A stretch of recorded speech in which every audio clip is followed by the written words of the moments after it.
Bien, bonsoir tout le monde. Merci de nous retrouver et d'être ensemble ce soir pour cette interview du 24 août.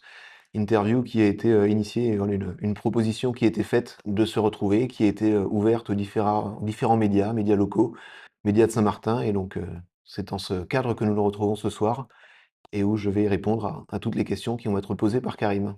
Oui, bonsoir, monsieur le président et merci pour l'invitation. Merci de nous recevoir, ici. Alors c'est vrai que c'est une conférence de presse où il y aurait pu y avoir d'autres, médias, mais nous sommes, contents de pouvoir discuter avec Merci à vous vous. et au lendemain de la fête de Saint-Barthélemy, hem, c'est l'occasion peut-être aussi de faire un bilan. Mais d'abord pour commencer, est-ce que vous pouvez nous expliquer quelle est la symbolique de la fête de Saint-Barthélemy, pour le territoire, mais aussi pour vous en tant que président de la collectivité? Saint-Barthélemy, au-delà d'être le saint patron de l'île, c'est aussi le moment où on se retrouve, où on célèbre notre île, où on célèbre son histoire, sa culture. Politiquement, évidemment, traditionnellement, c'est le moment de faire un bilan. Alors, pas un bilan annuel, mais un bilan des 12 derniers mois écoulés. Donc de présenter les projets réalisés, de présenter ceux qui sont en cours, de faire voilà, un petit état des lieux. Et puis au-delà de ces moments un petit peu institutionnels, ces moments officiels, nous recevons aussi nos amis des îles voisines qui viennent nous saluer et échanger avec nous dans ce cadre-là. Bah, c'est un moment de rassemblement, un moment de fête qui, en général, clôture aussi l'été, où traditionnellement les fêtes de quartier se déroulent entre juillet et août, même si cette année, malheureusement, nous nous avons eu un petit peu moins pour, d'une des difficultés dans certains quartiers, dans certaines associations à avoir assez de monde pour mener ces fêtes. De 2, avec quelques reports aussi dus aux aléas météorologiques. Et donc voilà, la Saint-Barthélemy s'est retrouvée cette année, première fête de l'année, mais c'est aussi voilà, ce moment de fin d'été où on se retrouve, où on célèbre, où on partage et où, on fait vivre l'histoire de l'île. Oui, donc vous avez parlé de bilan de l'année en cours, on va y venir. Vous avez aussi parlé de la venue pour la fête de Saint-Barthélemy des îles voisines, des représentants des îles voisines et vous avez mentionné notamment, hier le jumelage avec, Saint-Thomas. Complètement. Alors est-ce que vous pouvez, nous en dire un peu plus? Qu'attendez-vous concrètement de ce jumelage? Alors c'est un projet qui nous tient à cœur, hein, sur lequel on a commencé à travailler dès le début de la mandature. Saint-Barth et Saint-Thomas ont un lien historique. Il y a plusieurs dizaines d'années, les habitants de Saint-Barthélemy, dans une situation beaucoup plus précaire de l'île, partaient souvent à Saint-Thomas pour aller travailler, pour, gagner leur vie et pour faire vivre les familles à Saint-Barthélemy. Aujourd'hui encore, vous avez un French Quarter à Saint-Thomas. Vous avez des familles de Saint-Barth qui ont de la famille à Saint-Thomas et donc l'idée première, c'est d'officialiser entre guillemets un petit peu ce lien entre les 2 territoires et puis évidemment d'utiliser ce jumelage pour faire vivre des relations, alors au premier rang desquelles les échanges scolaires. Donc pour Saint-Thomas reste aussi une île, anglophone, donc c'est aussi cet intérêt. Bien sûr, les échanges ensuite culturels, sportifs, donc beaucoup tournés autour de la jeunesse, mais aussi de favoriser les échanges économiques, de faciliter les liens entre les 2 territoires parce que, de même que nous avons des familles à Saint-Thomas, nous avons aussi des gens de Saint-Barth qui aiment se rendre à Saint-Thomas pour voir leur famille, pour partir quelques jours en vacances et donc voilà, c'est vraiment cet ensemble de choses que nous cherchons à mettre en valeur sur une base historique. Mmh. Puisqu'on parle de coopération et évidemment le lien existe avec, Saint-Martin, quels sont les projets sur lesquels vous travaillez de concert? Alors Saint-Martin, Saint-Martin et Sine-Martine d'ailleurs, on a plusieurs projets. Le 1er qui est celui qui fait beaucoup parler en ce moment, qui est celui des Sargasses, où voilà, nous sommes convaincus les uns et les autres que tout seul on ne pourra pas gérer ce fléau et donc nous avons eu des premiers échanges avec Saint-Martin, Sine-Martine, Anguille et l'idée est de voir comment travailler cette chose tous ensemble. Je l'ai dit depuis des années, mettre des barrages, des déflecteurs qui consisteraient juste à laisser les sargasses dériver pour qu'elles aillent s'échouer sur les voisins, c'est pas la solution. Aujourd'hui, on n'a pas forcément le choix parce que malheureusement, on est aussi obligé de penser à nous-mêmes, mais l'idée est de regarder comment on peut fédérer tout ça et donc forcément, il y a de la coopération qui doit se mettre en place. Il y a des structures à mettre en place. Nous sommes régulièrement sollicités par des entreprises qui nous disent: «Voilà, nous, ce qu'on pourrait faire». Une industrie sur Saint-Barthélemy, c'est compliqué. Par contre, voilà, je sais qu'Anguille pouvait être intéressé. Alors Anguille a changé de gouvernance il y a quelques mois, donc il faut qu'on reprenne le contact. Saint-Martin, partie française, était aussi intéressé, donc on va se revoir, courant septembre, début octobre, sur ce sujet et regarder, par exemple, comment on peut avancer. Avec Sint Maarten, on a un lien très étroit par rapport à l'aéroport, parce que c'est notre première porte d'entrée sur Saint-Barthélemy. La majeure partie des voyageurs passent par Juliana. Donc tous les ans, nous avons des échanges avec Sint Maarten pour regarder quels sont les objectifs et les besoins des uns et des autres, parce que eux sont aussi très heureux d'avoir cet apport, parce qu'il y a aussi une clientèle plus aisée qui transite par Sint Maarten et donc qui permet de viabiliser les liaisons. Donc voilà aussi ce genre d'échange plus économique que nous pouvons avoir avec les îles voisines. Ouais, puisqu'on parle de Sargasses, c'est une année qui a été en tout cas une saison, ces quelques mois ont été exceptionnels en termes, d'arrivage. Qu'est-ce que vous avez prévu pour les mois à venir? Il me semble qu'il y a un marché, qui sera attribué, en octobre prochain, il me semble. Donc, Il comprend quoi ce marché et comment vous allez essayer de gérer, les Sargasses pour Saint-Barthélemy? donc les sargasses, voilà, depuis 10-15 ans, on les ramasse et on les stocke. Bon an, mal an, ça fonctionnait, mais ce n'est pas une solution d'avenir. Et d'une, ça a des impacts sur les zones de stockage, comme j'ai pu le dire hier, hein, que ce soit d'éventuelles pollutions des sols, que ce soit de questions olfactives pour les habitations voisines. Donc aujourd'hui, on arrive à la limite de ce système et c'est pour ça que nous avons relancé des démarches, parce que les choses évoluent aussi et que les technologies avancent. Donc nous essayons de mettre en place des systèmes, comme je l'ai dit, pour éviter de ramasser et d'avoir des sargasses qui s'échouent, pour aussi gérer, parce qu'on n'évitera évidemment jamais qu'il y ait des échouages. Et donc voilà, on travaille sur ça. Donc évidemment, on travaille sur des filets qui seront à vocation d'évacuer et d'éviter que les sargasses ne s'échouent. On doit aussi travailler sur le maintien, l'entretien de ces filets pour s'assurer qu'ils soient pérennes et qu'on n'ait pas des filets qui cassent tous les 3 mois. Donc, on a regardé comment travailler dans l'urgence. Il y a des contraintes administratives qui sont celles de tous les marchés, parce que si l'urgence, elle est réelle, administrativement, elle n'est pas cadrée. C'est-à-dire que le statut de la sargasse aujourd'hui n'est pas défini, ce qui fait que quand vous avez des échouages, il n'y a pas de système de catastrophe naturelle qui soit déclenché pour faciliter les choses. Voilà, on a certaines contraintes et donc effectivement, on a travaillé du coup sur un marché parce qu'on avait bien conscience que même en allant vite, il serait compliqué d'avoir quelque chose pour cette saison, parce qu'on espère quand même que ça reste quelque chose de saisonnier et qui ne s'étale pas sur toute l'année. Donc ce marché a vocation à avoir une première phase test sur la plage de Marigot et 4 lots dans le marché pour protéger 4 plages, Marigot, Grand et Petit Cul-de-Sac et Anse-des-Cailles qui sont les plages les plus impactées aujourd'hui. Quel budget à peu près pour ce marché et quel impact sur le budget global de la collectivité? Alors, le budget déjà en termes de ramassage, cette année, on dépasse les 3 millions, là où on était environ à 1,5 million par an, traditionnellement.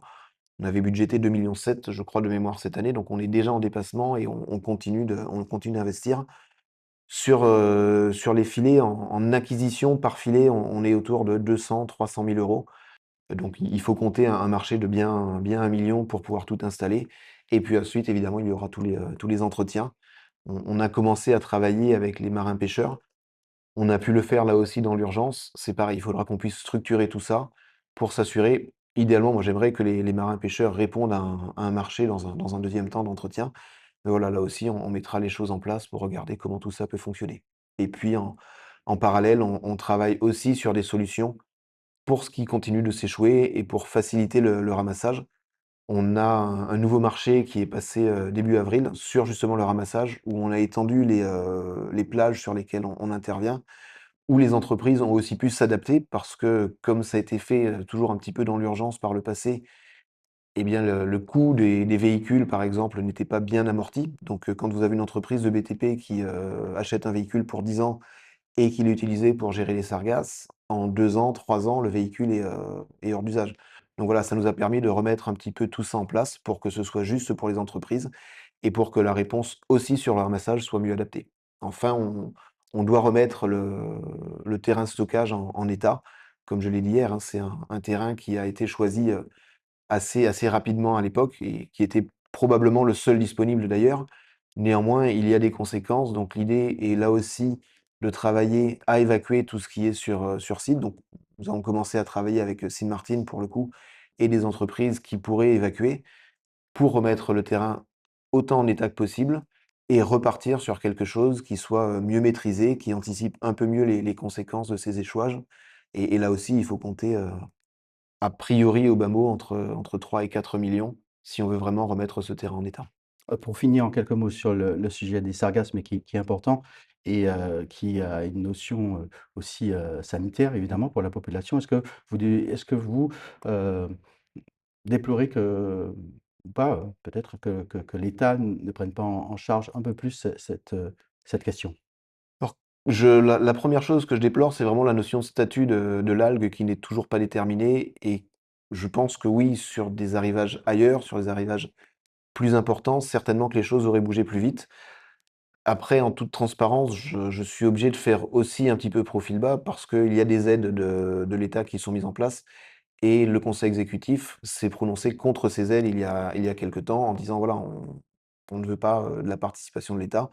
Néanmoins, j'ai quand même regardé à ce qu'on puisse continuer de travailler et de bénéficier des expertises.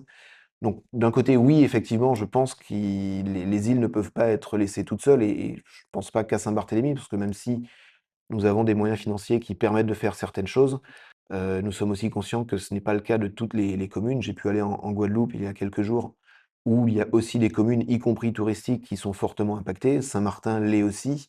Donc bien sûr que les îles ne doivent pas être laissées toutes seules et que c'est un travail qui doit se faire de concert, oui. Merci pour, le sujet, sargasse. On peut Mmh. aborder maintenant la question peut-être, sur le plan économique et social. Évidemment, Saint-Barthélemy, dépend du tourisme et des investissements. Il semble, vous allez me dire ce que vous en pensez, que la population, ne s'y retrouve pas, entre pouvoir d'achat, heu, accès aux plages, accès aux services de plage. Comment la collectivité peut-elle, trouver le juste milieu pour sa population? C'est un challenge. La collectivité n'a pas de compétences économiques, donc il y a des règles qui sont des règles de concurrence, classiques qui s'appliquent partout. En termes de plage, effectivement, il peut y avoir un sujet sur les plages qui sont attribuées aux établissements. La réalité, c'est que quand on regarde quand même le ratio entre le nombre de plages de l'île, parce qu'il y en a quand même beaucoup et vous avez pu faire le tour, je pense, alors on a quand même beaucoup de plages sur l'île. Les parties qui sont entre guillemets «privatisées» restent marginales par rapport à la globalité de l'offre disponible. Néanmoins, on doit aussi s'assurer, il y a des règles qui sont mises en place, que les entreprises ne fassent pas n'importe quoi et que la collectivité s'y retrouve. Nous avons des tarifs qui sont plutôt raisonnables. Donc ensuite, voilà, les entreprises ne le gèrent pas toutes de la même manière, Vous les l'entendez établissements, cette préoccupation? bien sûr, c'est complètement normal. Après, au-delà, voilà, au-delà des plages, il y a la réalité du coût de la vie. La collectivité essaye d'intervenir dans ces domaines de compétences. Alors je pense notamment à l'énergie où nous avons, il y a 2 ans, décidé de geler des augmentations de taxes qui étaient prévues sur l'électricité. Nous travaillons, aujourd'hui activement au maintien de la péréquation et en particulier sur les foyers, et les ménages qui nous semblent indispensables. Après, voilà, nous avons eu des discussions avec Air France, par exemple. La continuité territoriale est un vrai sujet. Aujourd'hui, c'est vrai que le déplacement coûte cher, alors qu'il est indispensable, alors que ce soit parfois médical, que ce soit, pour des raisons scolaires, que ce soit pour des raisons purement de vacances. Mais voilà, la population est amenée à se déplacer et il n'est pas normal que ce soit presque plus intéressant de faire un Saint-Barth-Miami parfois qu'un Saint-Barth-Pointe-à-Pitre. Alors que voilà, nous sommes à distance très proche. Donc il y a des travaux qui sont en cours. Nous avons travaillé avec l'ADOM, par exemple, sur le fait de travailler à l'accompagnement, évidemment au niveau des étudiants, parce que le Saint-Barthélemy ne rentrait pas dans les critères qui étaient fixés par l'ADOM, faute de coefficient, familial. Donc nous avons travaillé pour que les personnes avec les revenus les plus modérés puissent s'inscrire dans ces systèmes. Nous travaillons aussi pour que l'ADOM puisse, pallier et accompagner la sécurité sociale sur les déplacements médicaux et notamment sur le deuxième accompagnant. Parce qu'aujourd'hui, vous avez un enfant qui est malade, vous devez aller en Guadeloupe. En général, c'est compliqué pour un parent de partir seul, c'est souvent une situation qui est déjà difficile. Donc vous avez 2 parents qui vont partir accompagnés, la sécu ne va en prendre qu'un en compte.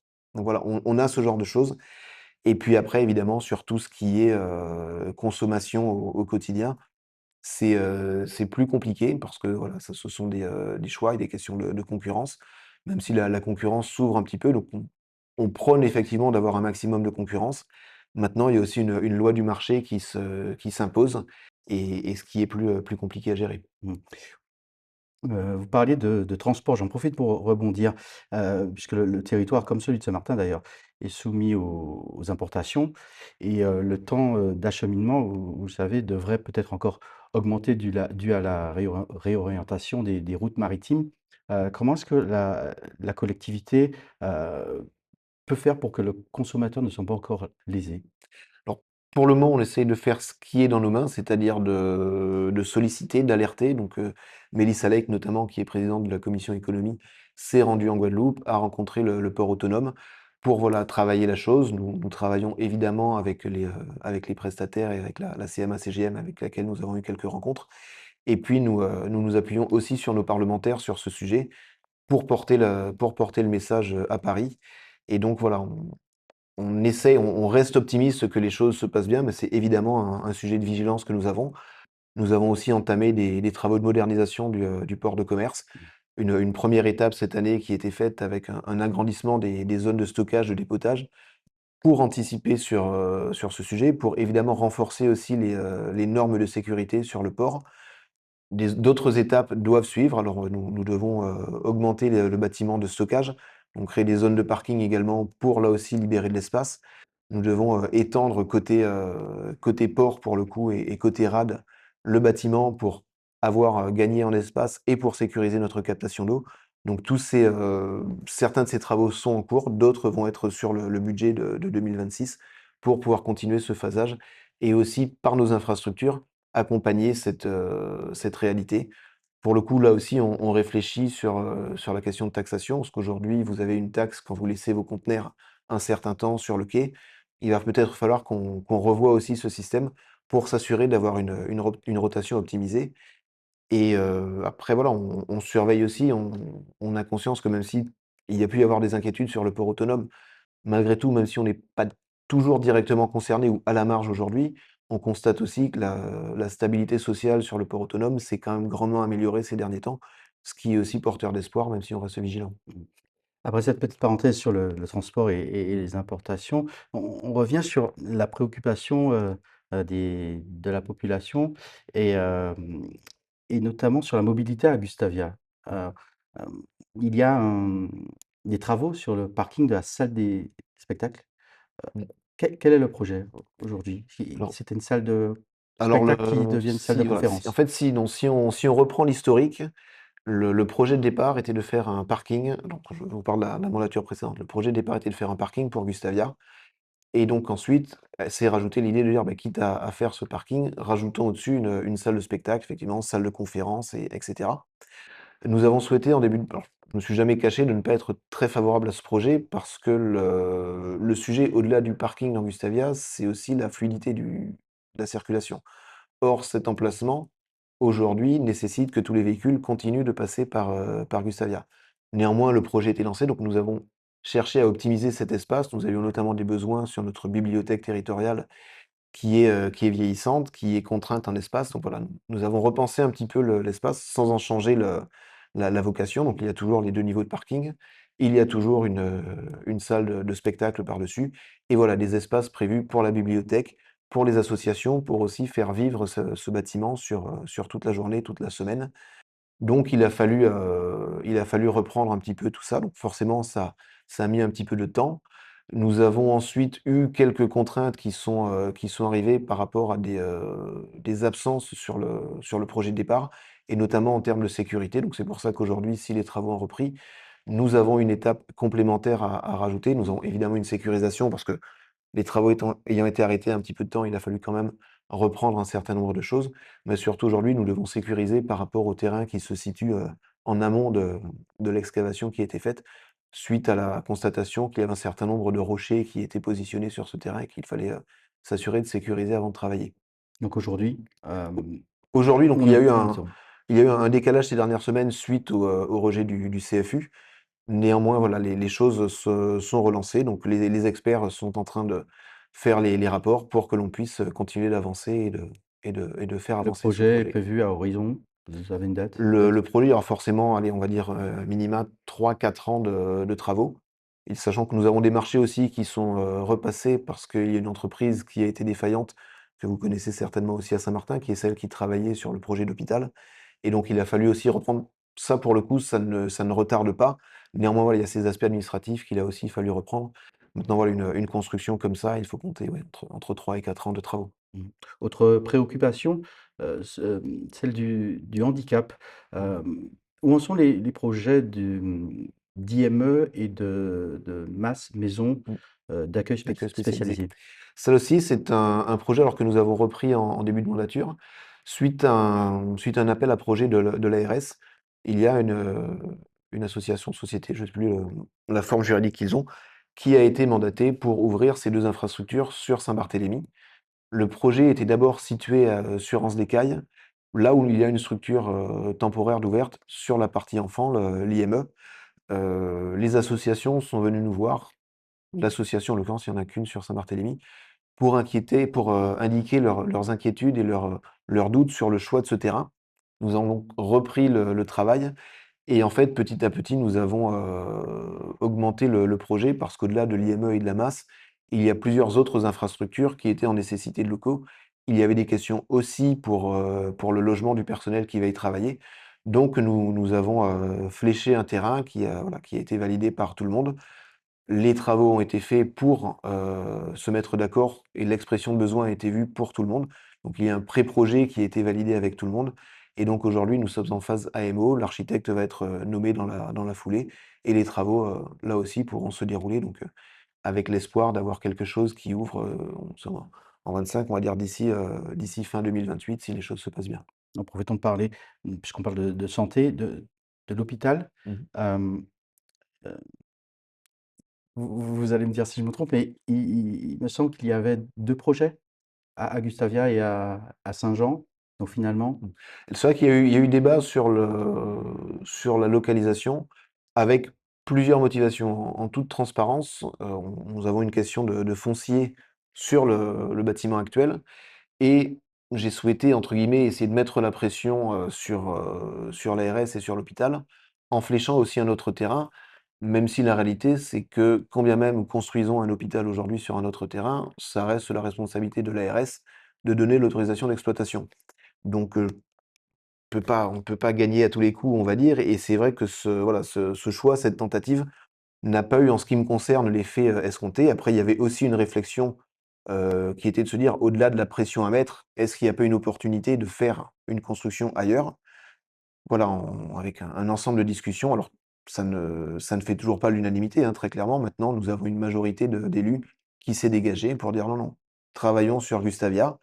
J'ai travaillé en parallèle, sur des aspects fonciers pour regarder comment, optimiser et voir ce qui était disponible dans les zones voisines de cet hôpital. Donc nous allons aussi avancer sur ce sujet. Néanmoins, aujourd'hui, avec les programmistes qui travaillent, sur le projet, l'emplacement de Gustavia permet de répondre à tous les besoins et potentiellement même un peu plus parce que voilà, si les élus le souhaitent, au niveau de la collectivité, il y a la possibilité d'intégrer une maison de la santé, ce que nous avons aujourd'hui mais en location. Il y a la possibilité d'intégrer une structure pour la petite enfance et pour avoir ce lien intergénérationnel qui est assez utile. Maintenant voilà, l'hôpital n'a pas les financements et même pour faire la partie hôpital, la collectivité abondera. Néanmoins, voilà, on peut aussi faire plus dans ce projet et voilà, les élus devront se positionner. Le pré-projet a été, présenté, aux élus ou une partie des élus parce que c'est une commission où il manquait, pas mal de monde. Une commission générale sera organisée, à la rentrée pour présenter, voilà, le programme finalisé, le travail finalisé des programmistes de l'hôpital pour que les élus puissent faire les derniers choix et que là aussi derrière on puisse avancer. Parce qu'il y a quand même des sommes qui sont en jeu avec le Ségur de la santé. Donc il y a aussi urgence pour l'hôpital, pour ne pas perdre ses crédits et puis voilà, lancer les choses pour que là aussi, courant d'année prochaine, le projet puisse vraiment être sur les rails, que le permis soit déposé, attribué, que les marchés soient passés et que les entreprises puissent commencer à travailler. mmh, il me semble que certains élus d'opposition s'inquiétaient de la question du logement pour l'hôpital, Mmh. pour accueillir les cadres, de santé notamment, puisque c'est une problématique importante à Saint-Barthélemy, le logement et le coût du logement. Est-ce qu'il c'est prévu?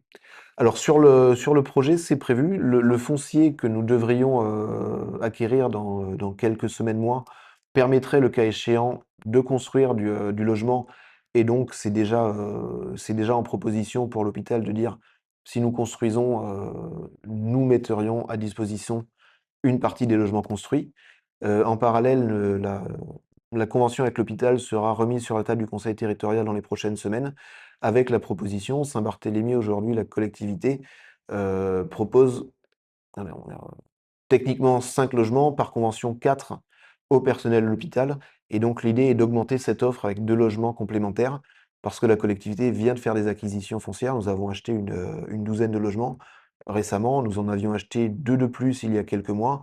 Depuis le début du mandat, on est quasiment à 20 logements, achetés. Là, en septembre, nous allons lancer la construction de 3 logements de 3 chambres supplémentaires.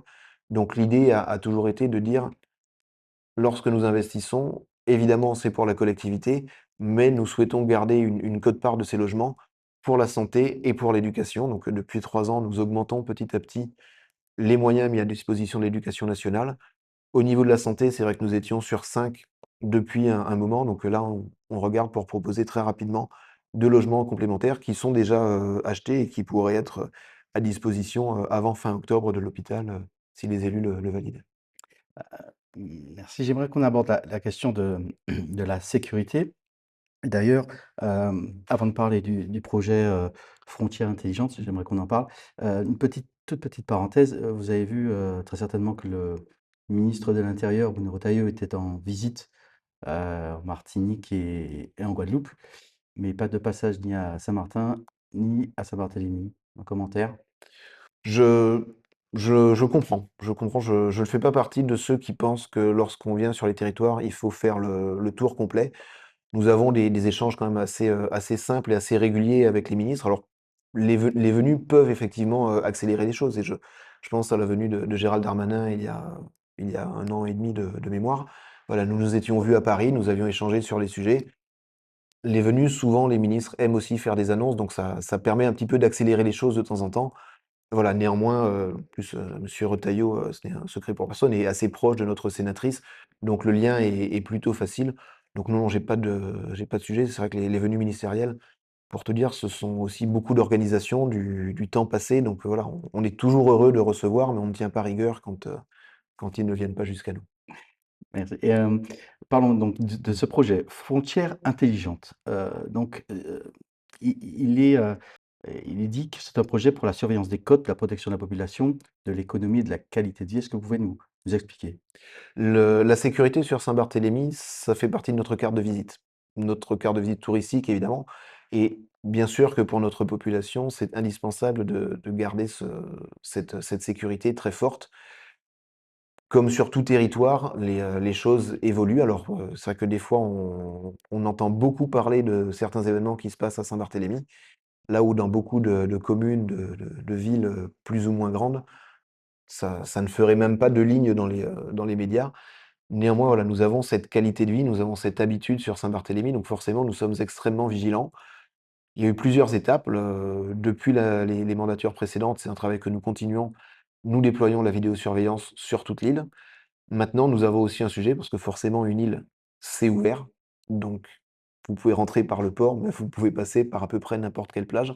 Donc c'est de ça qu'est née aussi cette volonté d'avoir des frontières intelligentes, notamment parce que les questions de stupéfiants sont plus présentes, hein, sur Saint-Martin, sur Saint-Barth, un petit peu partout et voilà, on sait que la région dans sa globalité est plutôt sensible. Donc nous ne souhaitons pas attendre que les choses deviennent Mmh. encore plus graves. Nous souhaitons agir tout de suite. Nous avons déjà investi dans une première caméra et c'est un gros projet, hein, parce que la 1re caméra va quand même coûter à peu près 400 000 €. Donc voilà, ce sont des investissements où on fait, attention évidemment, on a encore réajusté la somme il y a quelque temps pour que ce soit facile de l'enlever en cas Mmh. d'intempérie. Parce que vous doutez bien qu'une caméra à 400 000 €, on n'a pas envie qu'elle s'envole au premier coup de vent. Mais donc voilà, qui permettront d'avoir ce contrôle aussi de nos côtes, ce contrôle maritime qui ne servira pas qu'à Saint-Barthélemy d'ailleurs, parce que voilà, ça permettra d'avoir une vigilance, celle qui va être installée à une capacité en mode dégradé, je crois avoir jusqu'à 10 kilomètres et en haute résolution avoir de mémoire, pas m'avancer trop sur les aspects techniques, mais je crois que de mémoire, c'est 5 kilomètres et à 2 kilomètres encore plus précise. Maintenant, évidemment, il y a des modes de fonctionnement et ce n'est pas une caméra où tout le monde est devant à regarder Oui, ce qui se passe. dites-nous quel sera le circuit, en fait? Alors cette caméra, nous avons conventionné avec la gendarmerie. Donc le fort est situé à l'entrée de Gustavia, hein, c'est un ancien fort, suédois et les Suédois l'avaient précisément pensé pour ça, pour Mmh. surveiller l'île. Tout à fait. et donc les emplacements sont stratégiques. Donc cette caméra sera placée à cet endroit-là, aura une capacité à voir alors à peu près jusqu'à, on va dire jusqu'à Fourchu si on prend, la distance Saint-Barth-Saint-Martin. Ensuite, évidemment, jusqu tout ce qui est, zone portuaire, et port de Gustavia, parce qu'après il y a quand même des collines Mmh. qui vont bloquer. Et ensuite, du coup, sur le on va dire sur le sud, de d'avoir là un champ assez dégagé et donc de regarder toute la partie maritime qui va depuis la pointe de Gustavia jusqu'à Salines, Oui, donc gendarmerie ensuite? et après sur le sol, ça n'a D'accord. pas d'impact. Donc c'est vraiment un rayonnement sur, on va dire Non, tout mais ce qu'on a. les images vont être, transmises, vont être, Et ensuite, rega après, voilà, c'est la gendarmerie, donc il y aura des habilitations qui seront données. Aujourd'hui, c'est même un petit peu plus sécurisé que le fonctionnement des caméras que nous avons sur terre. Aujourd'hui, hein, les gens ne le savent pas, mais les caméras sont positionnées à la police. Néanmoins, elles sont, consultables sur réquisition de la gendarmerie. Donc voilà, c'est quelque chose qui est contrôlé. Nous n'avons pas, Là, vous parlez de la la vidéosurveillance du territoire? vidéosurveillance, c'est ça. Et Mmh. donc, c'est évidemment le même genre de process, encore plus renforcé parce que ce sont des caméras, plus puissantes qui sera mis en Il place y en sur, aura d'autres et a l'idée priori? c'est d'en avoir de mémoire 3 entre 3 et 5 pour avoir vraiment une couverture totale.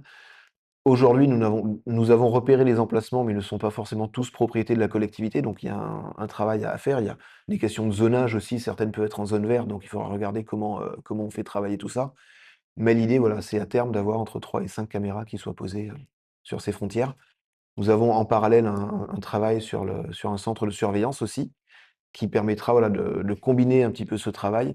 Et comme je le disais hier, hein, il y a des demandes qui sont en cours pour que nous puissions aussi avoir des fiches à l'entrée du territoire. Alors, sans aller aussi loin que ce qui se fait à Giuliana, quelque chose de beaucoup plus simple, mais voilà, qui permettrait de savoir, basiquement, nom, prénom, jour d'arrivée, motif du déplacement et lieu d'hébergement. A priori, on n'a pas forcément besoin d'aller beaucoup, beaucoup plus loin que ça aujourd'hui, mais c'est quelque chose qui n'est pas, qu'on ne peut pas nous imposer en tant que territoire. Donc c'est l'ensemble de ces choses-là qui permettra d'avoir vraiment un système aussi sécurisé que possible. Il nous reste encore, quelques minutes. J'aimerais qu'on aborde un point important.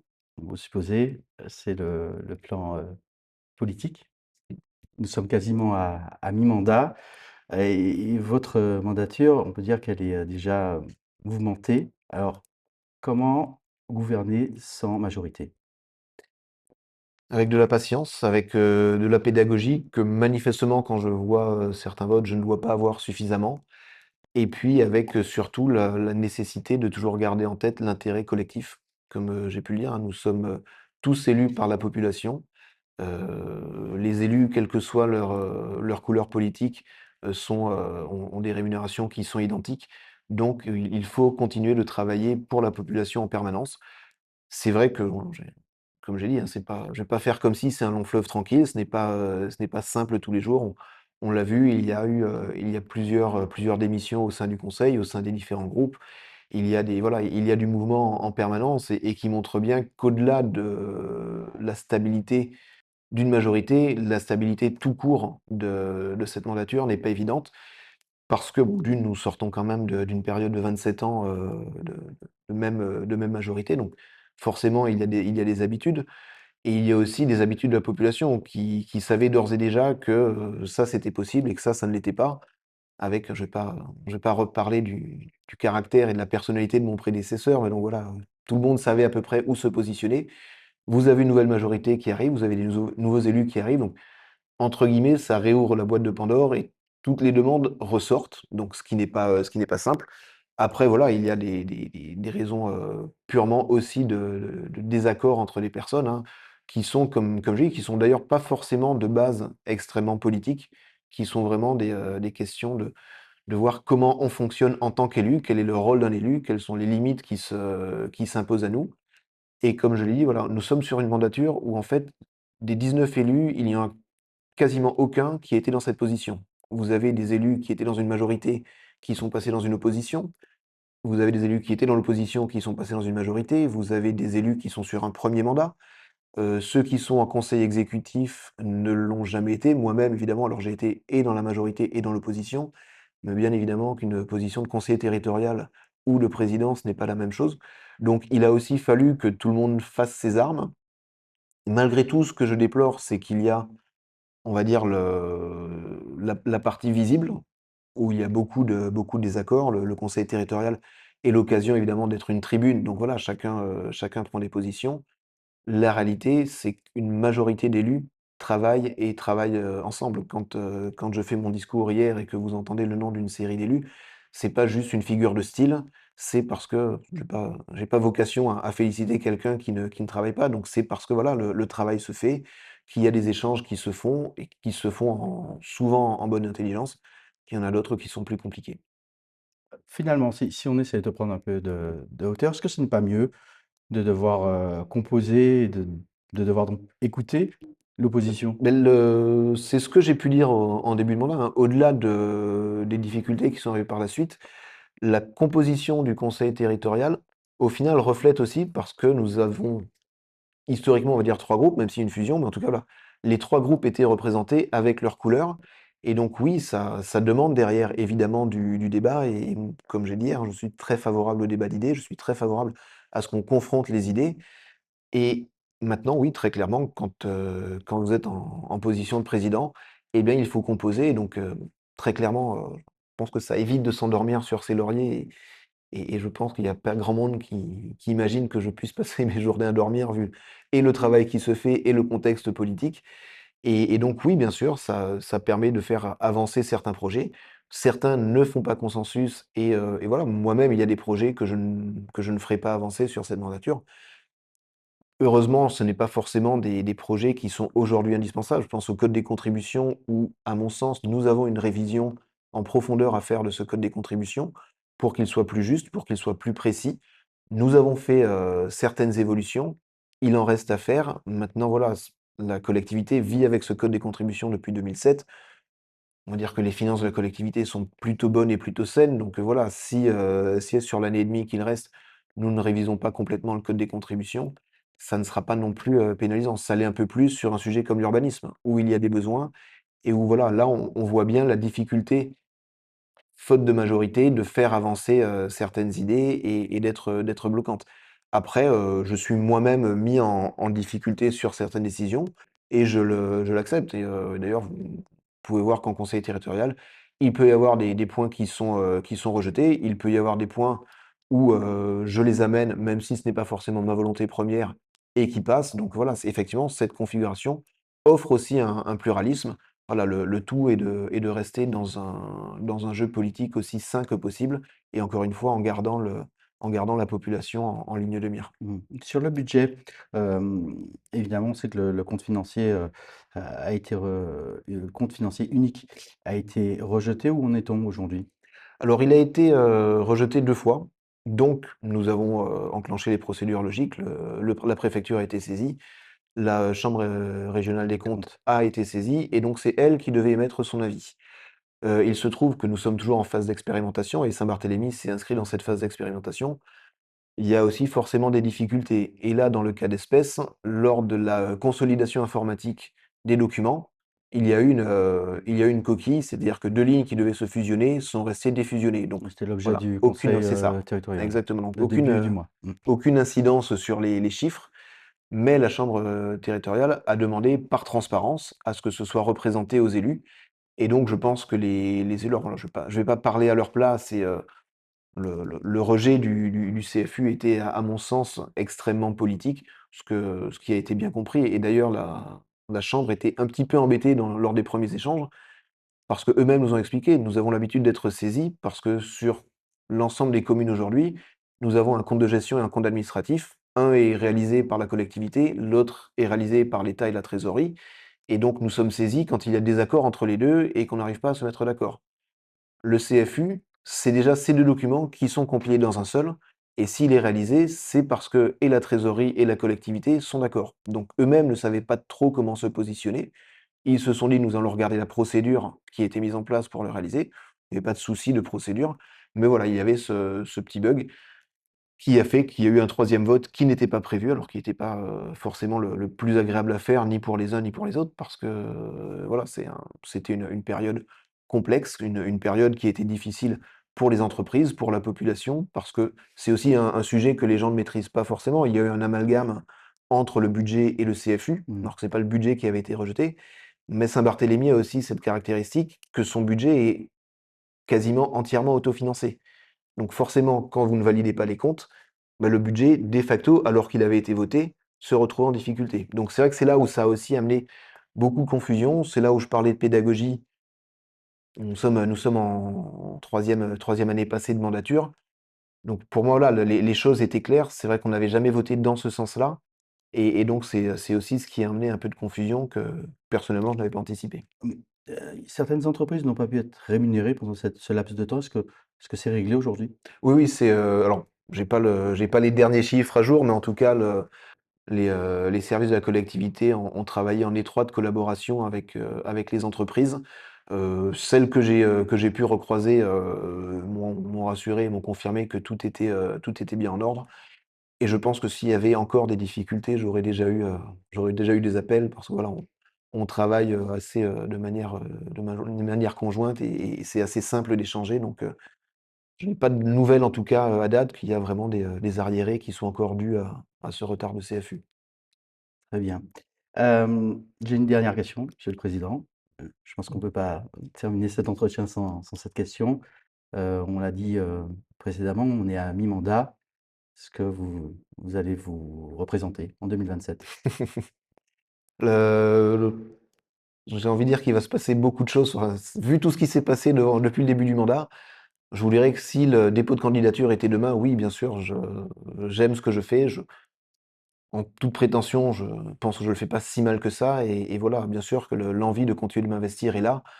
Après évidemment, c'est bien prématuré pour faire une annonce officielle de candidature, mais voilà, c'est un secret pour personne, je pense, que ce que je fais me plaît, me passionne, et que j'ai envie de continuer de m'investir pour mon île. Merci, Monsieur le président. Merci beaucoup.